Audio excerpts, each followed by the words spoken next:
It's already a meme at this point. People getting stabbed with lightsabers and then surviving feels like an everyday occurrence in Star Wars, and it certainly hasn't escaped the public's attention. Everybody knows about it, and people are quick to see the connection to the most famous one to get stabbed by a lightsaber, Qui-Gon Jinn, who didn't survive. I want to first go over what I thought of Qui-Gon's death and what we know about it, then I'll compare it to other stabbings while trying to be as fair and unbiased as possible. So first off, we have to look at Qui-Gon and his opponent, Darth Maul. Now, this was the first true Sith Lord any Jedi had encountered since before Qui-Gon was even born. Now, I also want to make it clear that the Jedi had fought off some minor dark side users, however, never an actual Sith from the Darth Bane's Rule of Two line. So the Jedi hadn't been trained to fight such a strong Sith like Maul. Not to mention, Qui-Gon was old and Maul was in his prime.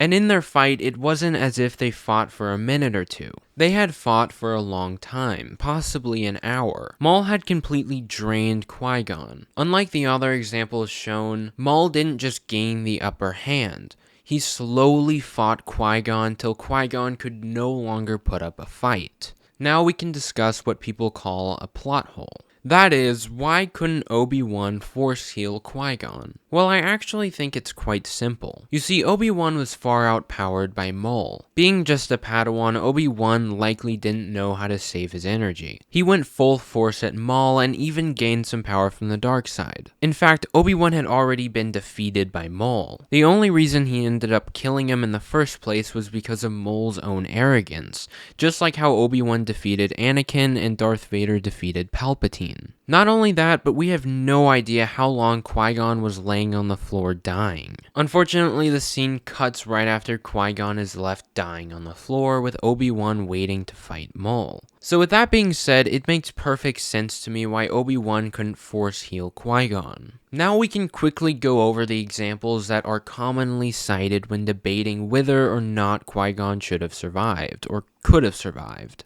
The latest example would be Sabine in the Ahsoka show. Sabine is stabbed by Shin and then quickly rescued by Ahsoka. Now the key difference is that Sabine not only put up a fight after she was stabbed, but also clearly had a lot of energy, as the fight only lasted a few minutes. Also, Ahsoka reached her right after she was stabbed. And it's safe to assume that Ahsoka was not only more powerful than Obi-Wan, but also probably knew a few more things about the Force. Oh, and also, she didn't have an ounce of her power drained, as she wasn't fighting a Sith Lord like Maul.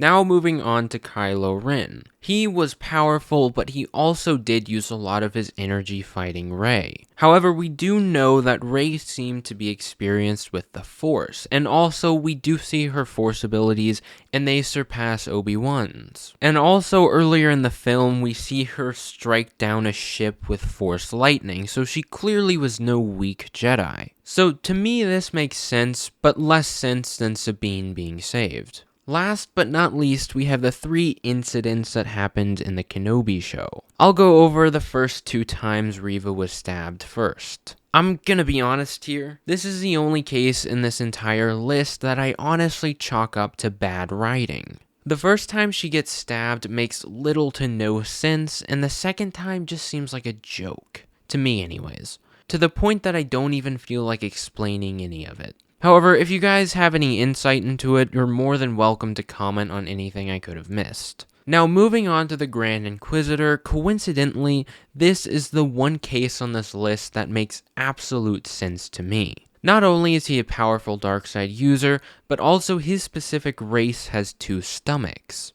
Overall, I think that most of these examples of characters getting stabbed are logically sound. However, I also believe that they warrant 2 important questions. That being, why are these characters who are getting stabbed also surviving? And more importantly, why are no characters in general dying? I think that the best answer would be entertainment. You see, these characters aren't dying and there's a reason. It's so that they can keep these characters for later. Because the longer you have a character, the more entertainment you bring. Now, whether this entertainment is for virtuous reasons or more selfish reasons like money, well, that's up to speculation. Now, there's one thing I know for sure.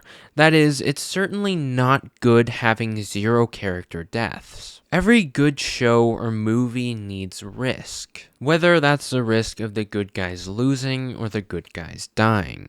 Anyways, that was today's video. I hope you enjoyed it. And if you like these sorts of videos, then subscribe. I hope you all have a wonderful day. And as always, may the Force be with you all.